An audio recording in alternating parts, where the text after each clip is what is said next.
እንግዲህ በዚህ ቪዲዮ ላይ እንደምታዩት ሳላህ እንዳጨበረበረ አምኗል። ግን ሙሉ በሙሉ ስህተቱን አልተቀበለም። የመናፍቅ ስራ እየከፈለ ነው የሚያምነውና ለማስታወስ ያክል በድቤቱ ጊዜ ያለው ምን ነበረ? ከኦርቶዶክሳውያን መጽሐፍ ሰርቆ መጽሐፍ ያሳተመው ኡስታዝ ሌብነቱ ተረጋግጦበታል። እሱ ያሰበው መጽሐፍ ቅዱስን ለማጥላላት ቅዱስ ብራና በማለት ስም አውጥቶለትም ነበር። ስለሱም እንመለከታለን። እንደው ይሄን እፎይ እግዚአብሔር ይስጠውና እውነት ያቆየውና እፎይ ጋራ በደንብ ተወያዩበት። ምክንያቱም ከእፎይ ጋራ በጣም ብዙ ሚስጥሮች እያገኛችሁ ይመስለኛል ሙስሊማውያን ማለት። ስለዚህ መጽሐፍ አለ። ምን አለኝ አንዱ ሸህ መሰላችሁ? በጣም የሚገርም ነው። የት ላይ ነው? ደቡብ አፍሪካ ላይ ሆኜ ነው። እና ሸሁ ምን አለኝ? እናንተ እኮ አለኝ ያልኩት ዝለሉት የምትባሉት መጽሐፍ አለ። እነዛ በመጽሐፉ እናምናለን ብለን እንዳንል ይህ መጽሐፍ የመጣው ትናንትና ነው። ቁርአን ተብሎ የመጣው ትናንትና ነው። እሺ ይህ ነብይ ነው ብለን እንዳንቀበለው ነብይነቱ እውነት ነቢያት ካደረጉት ጋር ይመሳሰላል ወይ ነው? አይ ማምላክን ሙስሊሞች ማርያም በጣም እንዳትዋረዱ። ምክንያቱም እንደሆነ ታውቃላችሁ፣ ቁርአን ላይ ተውራት የለም፣ ማርያም የለም። እርግጠኛው ነኝ የምነግራችሁ። እንደው እኔ ተውት፣ መሳደቡንም ተውትና ሁሉም ተውትና እንደው ተውራት የሙሴ መጽሐፍ እንደው ሌላውን ተውትና የሙሴ መጽሐፍ እውነት ለሙሐመድ ተሰጥቶ ከሆነ የሙሴ መጽሐፍ በተለይ 5 መጽሐፍቶች ወርደውለታል። ኦሪት ዘፍጥረት ጽፏል፣ ኦሪት ዘሌዋውያን ጽፏል፣ ኦሪት ዘሁልቁ ጽፏል፣ ኦሪት ዘዳግም ጽፏል። ስለዚህ እነዚህ መጽሐፎች እስኪ ፈልጋችሁ አገኙ። ቁርአን ላይ የለም።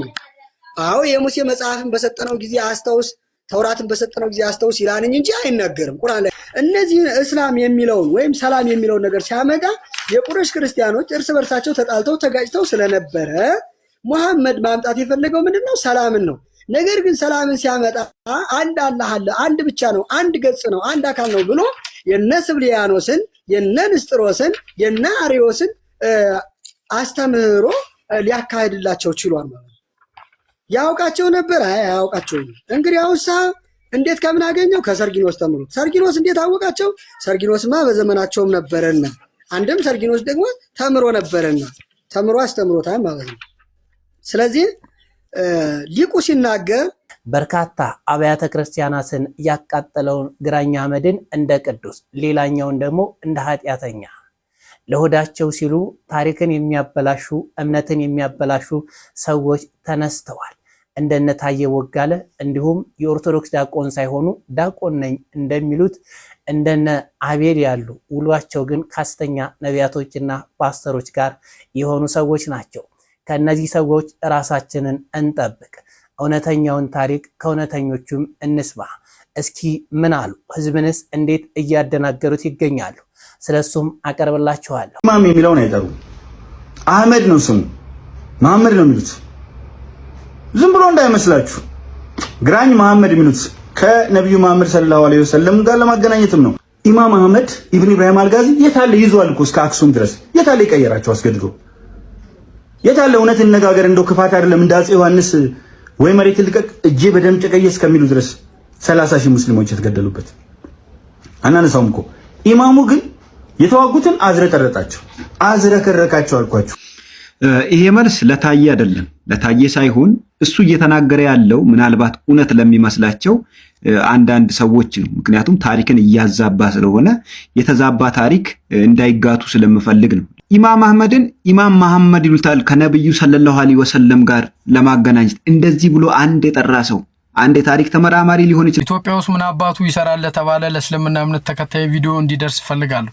በዋነኝነት ግን በስልጤ ዞን ለምትገኙ ሃይማኖታችንን ማስከበር ያቃተን እኛ ነን። እንደ አይናችን ብሌን መጠበቅ ያለባቸው የቤተ ክርስቲያናችን ዶግማ፣ ቀኖና፣ ስርዓት ናቸው። በአንዳንድ አካባቢዎች ታዲያ እነዚህ ስርዓቶች ሲጣሱ እናያለን። ስለሱም እንመለከታለን። ሰላም ሁላችሁንም እያላችሁበት ሀገርና ሰዓት አቆጣጠር ሰላም ብያለሁ። እንኳን ለዕለተ ሰንበት አደረሳችሁ አደረሰን። የቪዲዮ ከደረሳችሁ ቪዲዮውን ላይክ፣ ሰብስክራይብ፣ ሼር በማድረግ ለበርካቶች አጋሩት። ቀጥታ ወደ ቪዲዮቹ እንሄዳለን። ልጆቻችሁን እንደነዚህ ብላቴናዎች ወደ ቤተ ክርስቲያን ጠጋ እያደረጋችሁ ሃይማኖታቸውን እንዲያውቁ አድርጓቸው። በልጅነታቸው ድንግል ማርያምን ተወደዷት፣ ቤተ ክርስቲያንን ታወቁት። ከዛ ንቅንቅ አይሉ ክርስቶስን ታወቁት፣ ድንግል ማርያምን ታወቋት። የቤተ ክርስቲያንን ዶግማዎችና ቀኖናዎች እንዲሁም 5ቱን አዕማደ ምስጢር ታወቁ። በኋላ ሲያድጉ ንቅንቅ አይሉ። ልጅቱ እስኪ ከአንደበቷ የሚወጣውን ጣፋጭ ቃል አብረን እንከታተል። እሺ፣ ማን ፈጠረሽ? ስላሴ። ስላሴ ስንት ናቸው? አንድም ሶስትም ናቸው። በሶስትነት? በስም በግብር በአካል። በስም እንዴት ነው? አብ ወልድ መንፈስ ቅዱስ። በግብር? አብ ወላዲ ወልድ ተወላዲ መንፈስ ቅዱስ ሰራጺ። በአካል? አብ ፍጹም አካል አለው፣ ወልድ ፍጹም አካል አለው፣ መንፈስ ቅዱስ ፍጹም አካል አለው። በአንድነት? በአገዛዝ በህልውና በባህሪ በፈቃድ በስልጣን ይህን ዓለም በመፍጠር ይህን ዓለም በማሳለፍ ምን ሁሉ በመሳሰል። እሺ፣ 5ቱ አዕማደ ምስጢር ማን ናቸው? ምስጢረ ስላሴ፣ ምስጢረ ስጋዌ፣ ምስጢረ ጥምቀት፣ ምስጢረ ቁርባን፣ ምስጢረ ትንሣኤ ሙታን። እሺ፣ ምስጢረ ስላሴ ማለት ምን ማለት ነው? ምስጢረ ስላሴ ማለት ድብቅ ሽሽግ የማይታወቅ ማለት ነው። ምስጢረ ስላሴ ለምን ምስጢር ተባለ?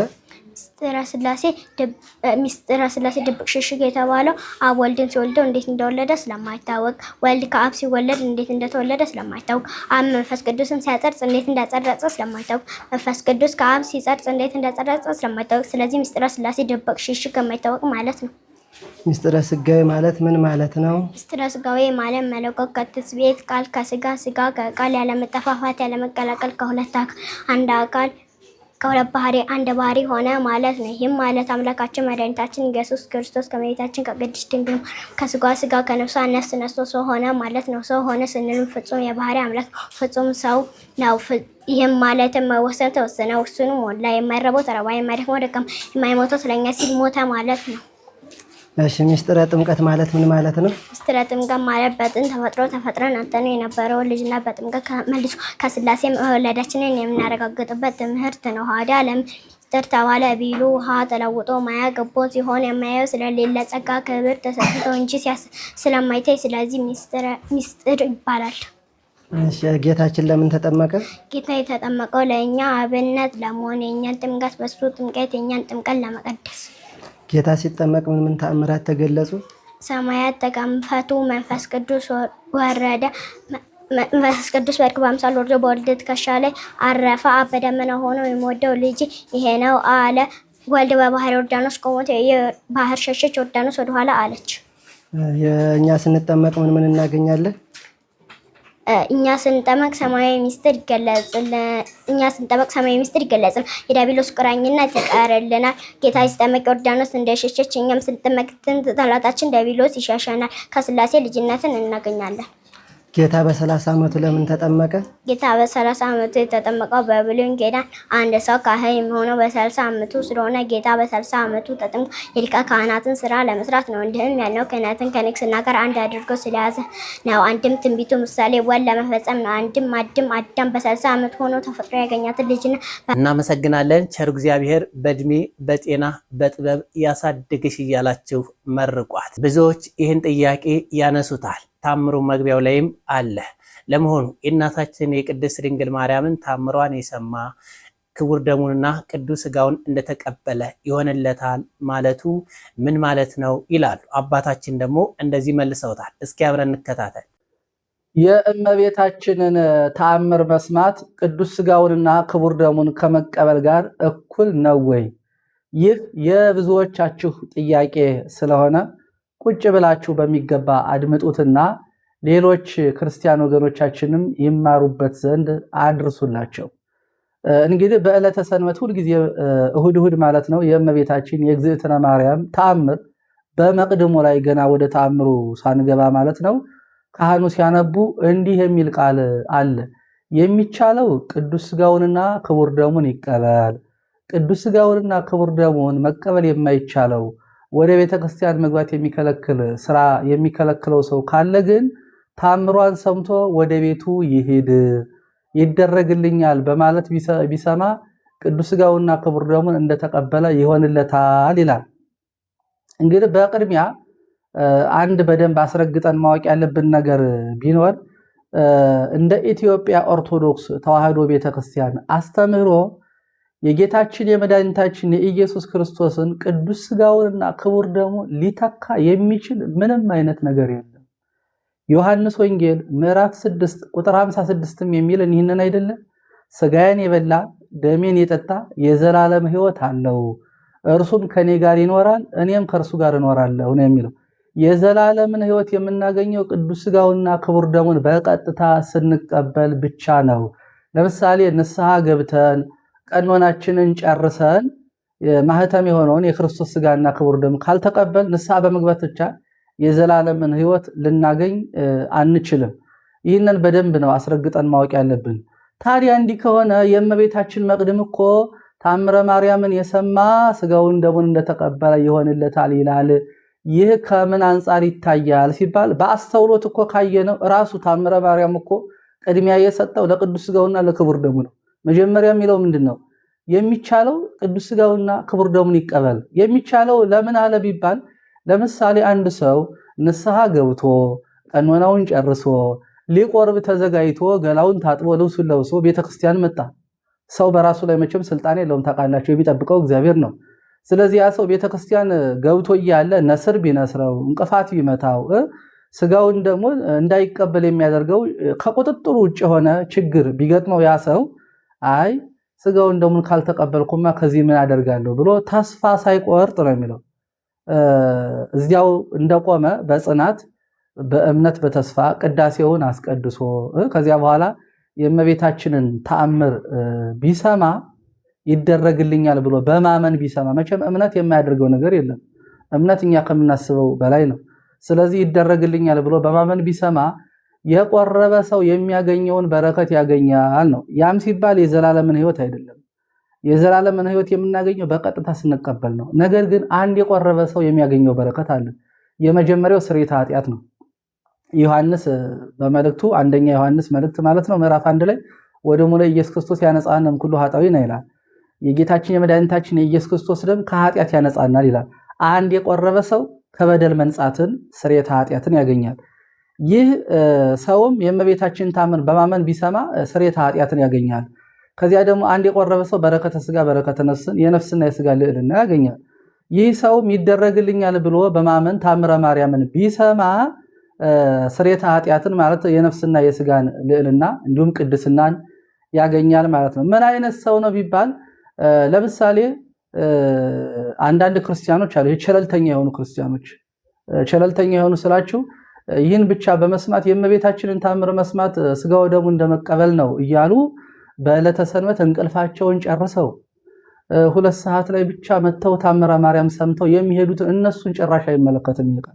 ይሄ ቃል የሚመለከተው አንድ አብይ ክርስቲያን ሁልጊዜ ስጋው ደሙና ንስሐ የሚወድ ተነሳሄ የሆነ እየቆረበ የሚኖር ሕገ እግዚአብሔርን የፈጸመ ሰው ከዕለታት አንድ ቀን ግን ያው ሰው ነውና ሰው ደካማ ነው። ቅድም እንዳልኳችሁ በራሱ ላይ ስልጣን የለውም።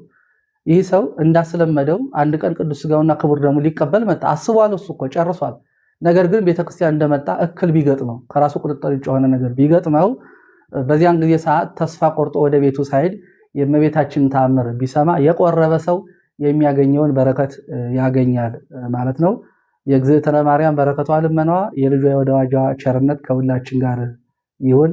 የሥላሴ ቸርነት አይለየን። አባታችንን እናመሰግናለን። ቃለ ሕይወት ያሰማልን። የቤተ ክርስቲያናችንን ዶግማዋን ቀኖናዋንና ስርዓቷን እንዳይናችን ብሌን ሁላችንም ኦርቶዶክሳውያን መጠበቅ አለብን። ስርዓቱንም መማር አለብን። አንዳንዶቻችን ባለማወቅም ይሁን በዝም ብለን በችልተኝነት ስርዓቶች ስንጥስ እንታያለን። ታዲያ ይህ ስርዓት መጣስ አግባብነት የለውም። እስኪ እንከታተል። ቤተ ክርስቲያን ውስጥ የሚደረገው የስርዓት ጥሰት አይኑን አፍጦ ጥርሱን አግጦ እዚህ ደረጃ ደርሷል። ኮፒ ሊንክ፣ ሼር፣ ፖስት እያደረጋችሁ ለብዙዎች እንዲዳረስ የተቻላችሁን ክርስቲያናዊ ግዴታችሁን ተወጡ። ይሄ ድርጊት የተፈጸመው በነቀምት ቅዱስ ገብርኤል ቤተክርስቲያን ውስጥ ነው። ለዚህ የስርዓት ጥሰትም ተጠያቂዎቹ እዚህ ቤተክርስቲያን ውስጥ የሚገኙ አካላት ሁሉ ናቸው። ወጥተው ይቅርታ መጠየቅ ያለባቸው እነርሱ ናቸው። እዛ ያላችሁ ጫና ፍጠሩ፣ ህገ ቤተክርስቲያንን አስከብሩ። በመጀመሪያ ደረጃ ሴት ልጅ ይህን የማድረግ ስልጣን የላትም። ከመቋም አንስት ከሴቶች መቋሚያ ቦታ ወደ ወንዶች መቋሚያ ቦታ መምጣት አትችልም። ይሄ ስርዓተ ቤተክርስቲያን ነው። ስርዓቱን ከሚፈጽሙት ካህናት ውጪም ወንዶችም ወደ ሴቶች መቆሚያ መሄድ አይችሉም። እንኳን እንዲህ ከበሮ ለመቆርቆር ይቅርና ወንድ ልጇን ታቀፈው በወንዶች መቆሚያ መታ ማስቆረብ እንኳን አትችልም። ወንዶች ተቀብለው አስቆረብ ይሰጧታል ወይ ዲያቆናቱ ይሄንን ያደርጋሉ እንጂ በወንዶች መምጣት አልተፈቀደላትም። ይሄ የሥርዓት ጥሰት ነው አርጎ ለዚህ ደረጃ የደረሰው። ሴቶች በዚህ ልክ ቤተክርስቲያንን ባትዳፈሩ መልካም ነው። ለነገሩ እናንተ ምን ታደርጉ? እናንተ እንዲህ ሥርዓት ቤተክርስቲያንን ስትጥሱ እዛው ቆመው የቅጥረኛ የምንደኛ የሰራተኛነት እንጂ የባለቤትነት የልጅነት ስሜት የሌላቸው የማይሰማቸው ደሞዛቸው አይጉደል እንጂ ቤተክርስቲያኒቷ ገደል ብትገባ የማይገዳቸው ሥርዓትን የማያውቁ ያልተማሩ መጮህ ብቻ የሚያጸድቅ የሚመስላቸው ተው እረፉ ከማለት ይልቅ አፋቸውን በጨርቃቸው ሸፍነው የሚሳሳቁ እረፉ ልጆች ከማለት ይልቅ ቆመው የሚያሙ የሚያሽሟጥጡ አንዳንድ መቋሚያ የያዙ ጸናጽል የጨበጡ ሻሽ የጠመጠሙ ጩኸቱን እንጂ ሥርዓቱን ያልተማሩ ቸልተኛ ሊቃውንት ነን ባዮች ስላሉ ነው እናንተ እንዲቀጣጣችሁት። ሁሉንም አላልኩም። ለምሳሌ ይሄን ቪዲዮ አይተነው እንመለስ።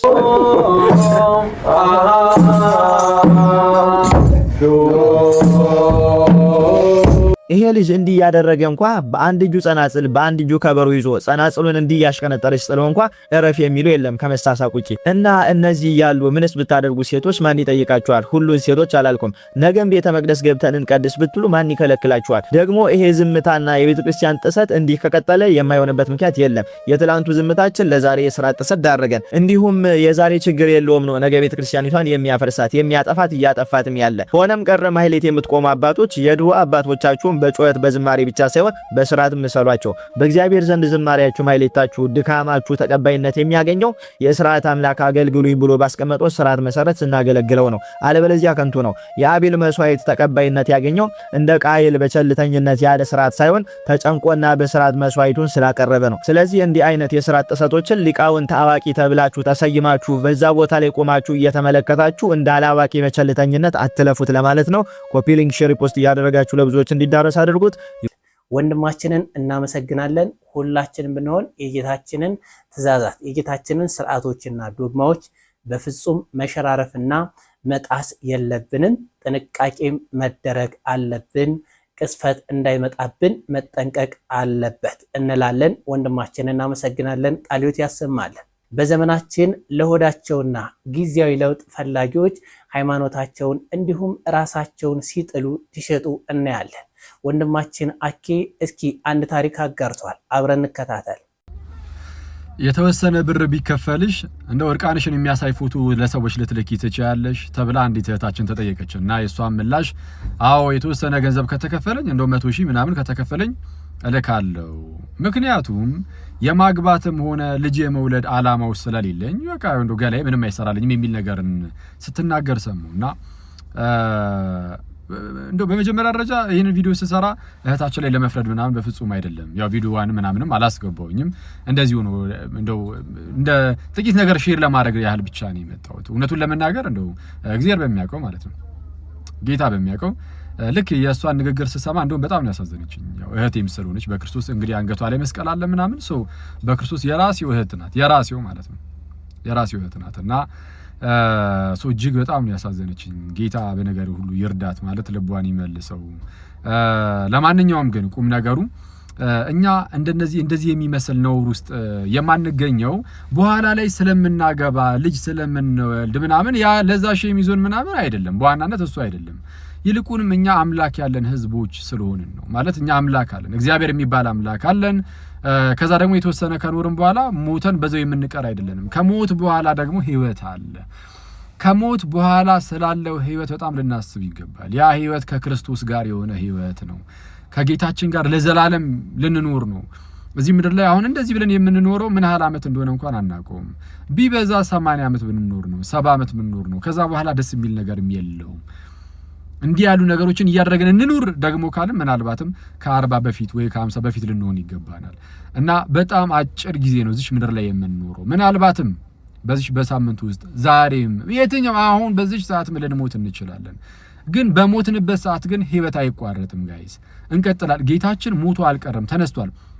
የክርስቶስ ትንሳኤውን ጋይስ ክርስቶስ ሞቶ እንደተነሳ በመጽሐፍ ቅዱስ ብቻ አይደለም ኢቭን ከመጽሐፍ ቅዱስ ውጪ ራሱ ማስረዳት እንችላለን።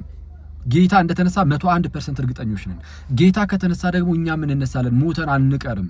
ስለዚህ ከሞት በኋላ ያለውን ህይወት በጣም ልናስብበት ይገባል እና እሱን እያሰብን አምላክ እንዳላቸው ህዝቦች ልንኖር ይገባናል። ይሁን አምላክ የሌለው ህዝብ ምናምን እንደዛ ልንሆን አይገባም። አምላክ አለን፣ ያውም እግዚአብሔር ያለነው፣ ያውም ኦርቶዶክስ ከሆነን ክርስቲያን ከሆነን ያውም ያለነው ደግሞ በቅዱሳን ህብረት ውስጥ ነው ያለነው።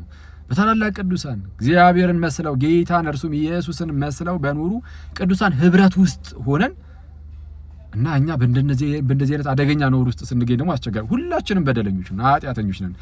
የራሳችን የሆነ በጣም ብዙ ችግር አለብን እና እያንዳንዱ ችግራችን ላይ ግን ልንሰራ ይገባል። ጸጋው ደግሞ ያግዘናል እና እግዚአብሔርን ልናስብ ይገባል። አጭሩ መልእክቴ አምላክ እንደሌለው ህዝብ ልንኖር አይገባም ነው። ወንድማችን አክሊለን እናመሰግናለን። ቃለ ሕይወት ያሰማል። የታሪክ መምህር ናቸው የምንላቸው ሰዎች ሳይቀሩ እምነታቸውን ሲሸጡ ሲክዱ እንደዚህ ሲሙለጨለጩ እውነታን ሲያጠፏት ሲያጎርፏት በአደባባይ እያየን እንገኛለን። የኦርቶዶክስ ተዋሕዶ ቤተክርስቲያንን ያቃጠለውን ቅርሷን ያወደመውን የኢትዮጵያን ክብርን ልዕልናዋን ዝቅ ያደረገውን ግራኝ አህመድን እንደ ቅዱስ ሌሎቹን ደግሞ እንደ ኃጢአተኛ እየቆጠሩ ያሉ ሰዎች ተነስተዋል። በእስልምና እምነት ተከታዮች ለመወደድ ሲባል ነው ይህ እየተደረገ ያለው። ታዲያ ታየ ቦጋለ የኦርቶዶክስ ተዋሕዶ ቤተክርስቲያንን ሲያቃጥል የነበረውን ሰውዬ ቅዱስ አድርጎ አቅርቦታል። እስኪ እንከታተል። ኦርዲነሪ ተራ ሰው ራሱ ኢማም አህመድን ኢማም መሐመድ ብሎ ከነብዩ መሐመድ ጋር ለማገናኘት የጣረ ሰው ካለ በቪዲዮ በፈለከው ማስረጃ አምጣና እንከራከር። ሁለተኛ የኢማም አህመድ ጦርነት ኢማም አህመድ በነበረው የጦርነት ስትራቴጂ በያዘው ቦታ ባሸነፈው ባትሎች ጀግና ነው፣ ትልቅ ተዋጊ ነው። ከአንድ ትልቅና ጠንካራ የጦር ጄኔራል የሚጠበቅ ነገር አድርገዋል። ሰፊ ቴሪቶሪዎችን ይዘዋል። ብዙ ነገስታቶችን አሸንፈው ከነበሩበት ከቤዛቸው ከሐረር አካባቢ እስከ አክሱም ድረስ መሄድ ችለዋል። ይሄን አደረጉ ማለት ክርስቲያኑ ቆሞ ያወድሳቸው ወይም ደግሞ መወድስ ለሳቸው ይስጥ ተብሎ አይገደድም። ምክንያቱም ምንድነው የኢማም አህመድ ጦርነት የጂሃድ ጦርነት ነበር። የጂሃድ ጦርነት ነበር። አፋሮችን፣ ሐረሮችን፣ ሶማሌዎችን ሲያሰባስቡ እዛ አካባቢ ያሉትን የሙስሊም ክላኖች ሲያሰባስቡ ኑ ለጂሃድ እንነሳ ወይም ደግሞ ለጂሃድ ጦርነት የሚያነሳሳ ፕሮፓጋንዳ በመንገር ነው አንድነታቸውን አስጠብቀው አጌንስት ክርስቲያን አይላንድ ኪንግደም እንዲዘምቱ ያደረጉት።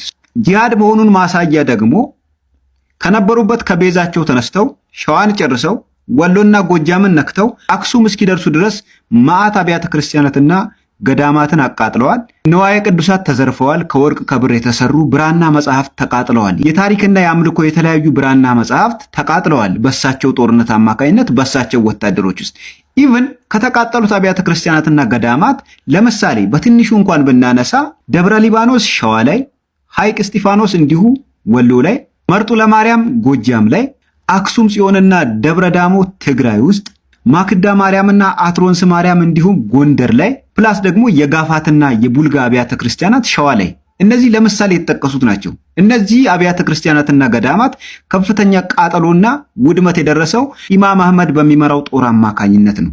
እነዚህ የተቃጠሉና የተዘረፉ አብያተ ክርስቲያናትም ኢቭን የታደሱት እንኳን በጎንደሪያን ፔሪየድ ወይም ደግሞ በጎንደር ዘመነ መንግስት ነው መታደስ የጀመሩት። ህዝቡ የተከፈለውን ከፍሎ አዋጥቶ ነገስታቱም ኢንቮልቭ አድርገውበት የታደሱት በጎንደሪያን ፔሪየድ ነው። ኢቭን እነዚህ ሶርሶች እንኳን የሚገኙት ክርስቲያኖች የጻፉት ሶርስ ላይ አይደለም።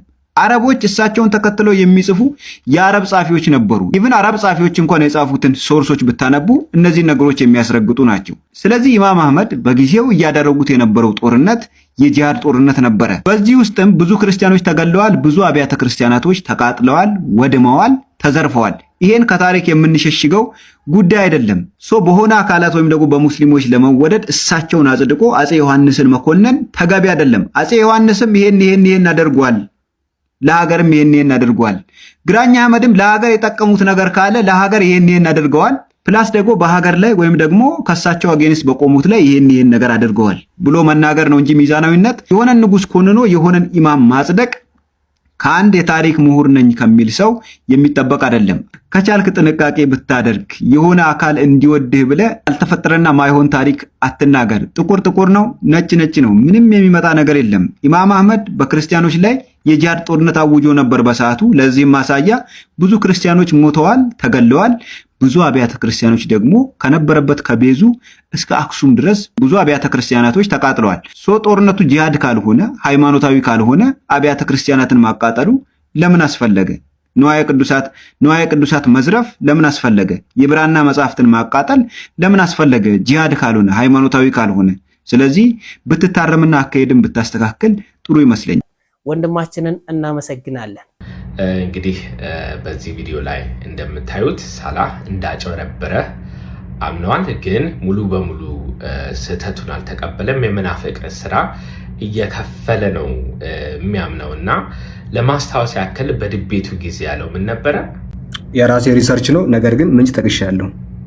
እዛው ስር ታገኘዋለህ። ባይዞ እዛው ስር ሪሰርቹ ተቀምጧል። ሪሰርቹ ይሄ ሪሰርች እነዚህ በሙሉ እዛው ታገኘዋለህ። ባይዞ ማስረጃ ከስር በኩል እንግዲህ ከዚህ እንደምናየው ሳላህ እንዳጭበረበረ አምነዋል። መጀመሪያ ላይ በዲቤት ሰዓት ላይ ሪሰርቹ የኔ ነው ብሎ ሲናገር ሰምተነዋል። በአዲሱ ቪዲዮ ላይ ግን ሪሰርቹ የእሱ ሳይሆን የፒተር ገሪ እንደሆነ በስነስርዓት አስቀምጧል ማለት ነው። የራሱ ሪሰርች አይደለም። ሙሉ ንስሐ ለመሆን ሙሉን ያጭበረበረውን መቀበል ስለሚያስፈልግ ስራችንን እንቀጥላለን። ምናልባት ሳላህ ያልተረዳው ነገር በሪሰርች ዙሪያ አንድ ሰው ሀሳብ ሲያመጣ እርግጥ ነው ፉትኖት ሊጠቀም ይችላል። በፓራግራፍ ደረጃ ግን ቃል በቃል ቅደም ተከተሉን ይዘህ ከመጣ ይሄ ምንድነው የሚባለው? ኮቴሽን ይባላል ማለት ነው። አኮርዲንግ ቱ ፒተር ገሪ ሪሰርች ባደረገው ላይ ተብሎ ያንን ኮት አድርገህ ልታመጣ ትችላለህ። አንተ ግን እንደዛ ሳይሆን ያደረከው ሀሳቡ ያንተ አስመሰለህ እንደጻፍከው ሀሳቡ ራሱ ሪሰርቹ የኔ ነው ብለህ ክሌም አድርገሃል። ሪሰርቹም ያንተም አይደለም፣ ቃላቶቹም ያንተ አይደሉም። ስለዚህ ሙሐመድ ንግዱን ጀመረ። ንግዱን ጀምሮ ባለበት ሰዓት አንድ ሰርጌን የሚባል መነኩሴ የካቶሊክ የነበረ ከካቶሊክነት ወጥቶ አስወጥተውት ሊዮናውያን በ400 ዘመን ሊዮናውያን ነግሰው ነበረ። እንግዲህ እንደውም ከእስልምና እኮ ሊዮናውያን ይቀድማሉ፣ ካቶሊካውያን ይቀድማሉ። እነዚህ ስብለኒያኖስ፣ አሪዮስ፣ ንስጥሮስ የመጀመሪያው እነዚህ እኮ እንደውም ይቀድሟቸዋል እነ ሙሐመድ ማለት ነው። ከዛ ሙሐመድ በ600 ክፍለ ዘመን መጥቶ ነው እንግዲህ ሊያወናብር ነው። እና በዛን ሰዓት ሃይማኖት ግጭት ነበር። ይገርማቸዋል። ከ400 ማነው ከ200 ጀምሮ 300 400 500 እነዚህ ሰዓት ላይ ግጭት አለ በጣም። እና ሙሐመድ ከሰርጊኖስ ምን ተምሯል? 4 መጽሐፎችን ተምሯል። ምን ተውራት፣ የሙሴ መጽሐፍ ተምሬያለሁ ይላል። ተውራትን አስተውስ ለሙሴ እንዲህ እንዳወረነ ጊዜ በሙሴን አስተውስ ምናምን ይላል። ሙሳን አስተውስ ምናምን ይላል። ያው ስም ቀይሮ ነው በአረበኛ ስለሆነ ማለት ነው። ዘቡርን አስተውስ ለዳዊት እንደሰጠ ነው። ዘቡር ማለት ደግሞ ዳዊት ማለት ነው። አይ ማምላክን ሙስሊሞች ማርያም በጣም እንዳትዋረዱ። ምክንያቱም እንደሆነ ታውቃላችሁ፣ ቁርአን ላይ ተውራት የለም፣ ማርያም የለም። እርግጠኛው ነኝ የምነግራችሁ። እንደው እኔ ተውት፣ መሳደቡንም ተውትና ሁሉም ተውትና እንደው ተውራት የሙሴ መጽሐፍ የሙሴ እንደው ሌላውን ተውትና የሙሴ መጽሐፍ እውነት ለሙሐመድ ተሰጥቶ ከሆነ የሙሴ መጽሐፍ በተለይ 5 መጽሐፍቶች ወርደውለታል።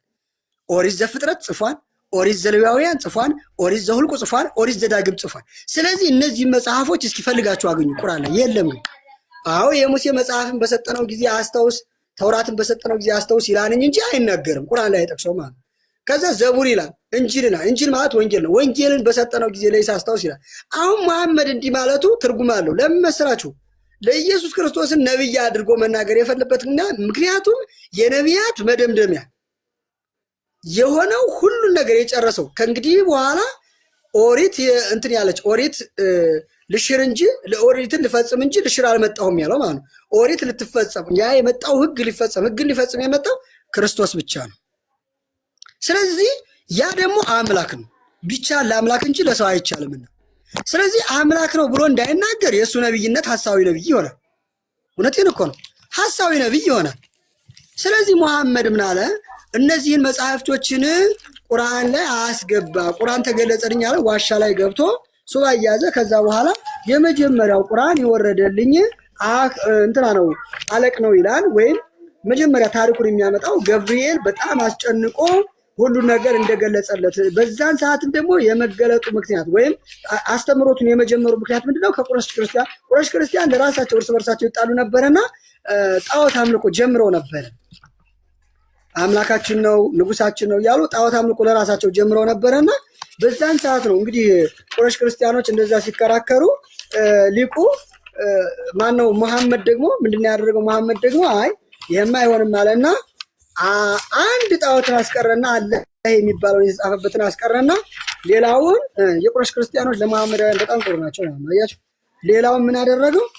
ሰበረው። ዛሬ አላህ ከሰማይ ወርዶልኛል ጽላቱ ልክ እንደ ሙሴ ማለት ነው ለመምሰል ማለት ነው። ያንን አስቀምጠው ይከራከራል ማለት ነው።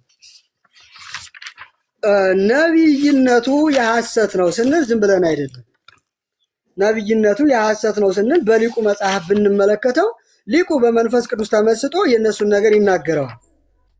ይህ ለኦርቶዶክሳውያን ይሆናል እንጂ አይዛቦች እንኳን ያው ቃን እንደምታረጉት ታውቃላችሁ። ነገር ግን ለመመስከር ላትበቁ ትችላላችሁ ማለት ነው። ስለዚህ መሐመድ ምን ብሎ አወጀ? እስልምና ብሎ አወጀ። እስላም ብሎ አወጀ። እነዚህ እስላም የሚለውን ወይም ሰላም የሚለውን ነገር ሲያመጣ የቁረሽ ክርስቲያኖች እርስ በርሳቸው ተጣልተው ተጋጭተው ስለነበረ መሐመድ ማምጣት የፈለገው ምንድነው? ሰላምን ነው። ነገር ግን ሰላምን ሲያመጣ አንድ አላህ አለ፣ አንድ ብቻ ነው፣ አንድ ገጽ ነው፣ አንድ አካል ነው ብሎ የነ ስብሊያኖስን የነ ንስጥሮስን የነ አሪዮስን አስተምህሮ ሊያካሂድላቸው ችሏል ማለት ነው። ያውቃቸው ነበር? አያውቃቸውም። እንግዲህ አውሳ እንዴት ከምን አገኘው? ከሰርጊኖስ ተምሮት። ሰርጊኖስ እንዴት አወቃቸው? ሰርጊኖስማ በዘመናቸውም ነበረና፣ አንድም ሰርጊኖስ ደግሞ ተምሮ ነበረና ተምሮ አስተምሮታል ማለት ነው። ስለዚህ ሊቁ ሲናገር በማርቆስ ይቅርታ በዘጸአት 18:15 ላይ እናገኘዋለን።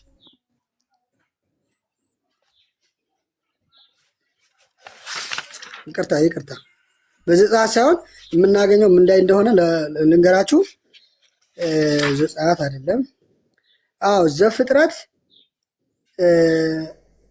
22-19 ወይም ከ14 ምዕራፍ 14 ከ27-41 ወይም ሁለተኛ ሳሙኤል ከ15-30 ድረስ እናገኘዋለን። ሊቁ ያን ተገብቶ ተናግሮታል። ምን ይላል መሰላችሁ?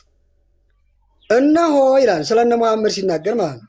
እነሆ ይልና የአይሁድን ነገር ያመጣል። አይሁድ አሐዱ ገጽ አሐዱ አካል ዕውራነ ልቡ ምንቱ ናቸውና አንድ አካል አንድ ገጽ ብለው ሙሐመዳውያን እንደሚናገሩት ሁሉ አይሁዳውያንም ደግሞ የለም አንድ አምላክ አለ ከሱ ውጭ የለም። ወረደ ተወለደ ካልነማ አይሁዳውያን ወረደ ተወለደ ያላሉበት ምክንያት ምንድነው? ከነሱ ወገን ነበረና ንቀው ነው። ነብይ በሀገሩ ይከብር ነብይ በሀገሩ ነውና ንቀዋንኝና ያንን መወለዱ አልተቀበሉትም። ማይበራን አይሁድ ተመድበሉ ለሰቂላ አምላክ ተማሉ ደሙ ላይ ነው ወላዱ ነው ደሙ በልጆቻችን ይሁን ብለው እርስ በርሳቸው ሊሰቅሉ ተማምለዋል ማለት ነው። ዛሬም ደም እየፈሰሰበት ይኖራል ማለት ነው። እነ መሐመዳውያን ደግሞ እነሆ ለያዕቆብ ቤት የውዳሴ ቃል ተሰበሰበ፣ የመመረጥ ነገርም ለአይሁድ ሕዝብ ሆነ። ፍዳቸውም በእግዚአብሔር ዘንድ እንደ ስራቸው መጠን ነው፣ በጎ ዋጋቸውም በልዑል ዘንድ እንደ ጽድቃቸው ፍሬ ነው። ከአይሁድ ጋራ ብንሟገታቸው ልብ አድርጉ፣ ኦርቶዶክሳውያን ልብ አድርጉ። ከአይሁድ ጋራ ብንሟገታቸው ቃለ መልስ እንሰጣቸዋለን። አያችሁ፣ አይሁዳውያን ብትሟገቷቸው አይሁዳውያን አንድ ገጽ አንድ አካል ብለው ቢከራከሯችሁ መከራከር ትችላላችሁ። ለምን? መጽሐፋቸው በነቢያቶቻቸውም ቃል እንከራከራቸዋለን። ለምን?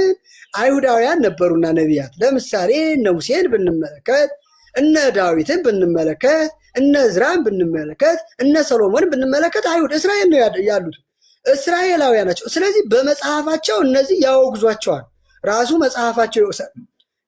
ነገር ግን አሕዛብን ግን በምን እንከራከራቸዋለን? አሕዛብ የተባሉ መሐመዳውያን ናቸው። አሕዛብ የተባሉት የመሐመድን ትምህርት ተከትለው የመጡ በአምስቱ ፒራል ወይም በአምስቱ መሰረታዊ እንትን የቆመ የእምነቱን እነዛ ብሎ ያላመነ ኢስላም እንዳይማይባሉ ሁሉ እነዚህ በምን እንከራከራቸዋለን? ምክንያቱም እነዛ በመጽሐፉ እናምናለን ብለን እንዳንል ይህ መጽሐፍ የመጣው ትናንትና ነው። ቁርአን ተብሎ የመጣው ትናንትና ነው። እሺ ይህ ነብይ ነው ብለን እንዳንቀበለው ነብይነቱ እውነት ነቢያት ካደረጉት ጋር ይመሳሰላል ወይ ነው። መምህራችንን እናመሰግናለን። ቃልዎት ያሰማልን። ውድ ኦርቶዶክሳውያን እስከ ሰዓት ድረስ አብራችሁ ስለቆያችሁ አመሰግናለሁ። በቀጣይ ቪዲዮ እስከምንገናኝ ድረስ ሰላም ቆዩ።